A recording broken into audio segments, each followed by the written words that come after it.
Le ministre des Solidarités et de la Santé, Olivier Véran, était aujourd'hui en visite au centre hospitalier d'Aix-en-Provence.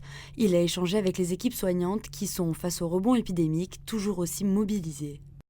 Je ne vous cache pas qu'on est un peu inquiet, comme tout le monde, dans la mesure où effectivement on est dans la quatrième vague, avec quand même des choses un peu étonnantes pour cette quatrième vague, ce que l'on voit, tout du moins nous dans notre animation, je ne parle pas pour l'ensemble du pays.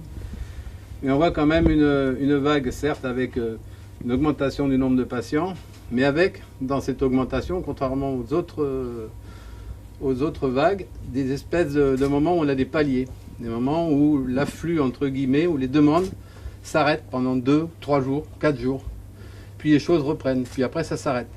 On a du mal à comprendre comment ça se passe. Ça continue de monter, certes, mais ça monte différemment. Ça, c'est la première chose. La deuxième chose, effectivement, les patients sont plus jeunes. Quel âge? 60 ans en moyenne. Là, on a vu un patient de 42 ans qui a réussi à sortir, mais là, en moyenne, on est aux alentours de 60 ans. Avec des comorbidités qui sont existantes, mais moins importantes que dans les autres vagues. Et bien, surtout, le dénominateur commun de tout ça, c'est la non-vaccination. Tous vos patients là sont non vaccinés? Un seul patient a été vacciné, mais lui c'est différent parce qu'il a d'autres problèmes immunitaires qui font que malgré tout, malgré la vaccination, il a développé un Covid. Mais tous les autres n'ont pas été vaccinés, n'ont pas voulu se faire vacciner. On s'aperçoit aussi qu'avec ce Covid, on a l'impression que l'agressivité de ce virus est plus importante. Plus jeunes, en meilleure santé, non vaccinés et se dégradent plus vite. Et qui se dégradent très rapidement. C'est le même constat que j'ai au niveau national. C'est l'un des paramètres qui nous inquiète dans cette quatrième vague. On voit qu'il y a une décorrélation de la gravité du nombre de cas graves par rapport au nombre de contaminés grâce à la vaccination.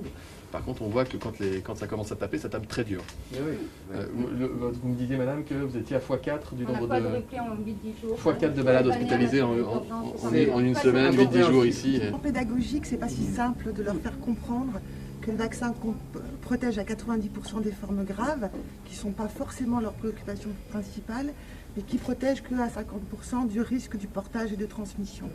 Et ça, c'est un message important qu'on a du mal à faire passer parce qu'il est un peu contre-intuitif en quelque sorte. Donc il faut, voilà, c'est des sujets sur lesquels il faut beaucoup revenir.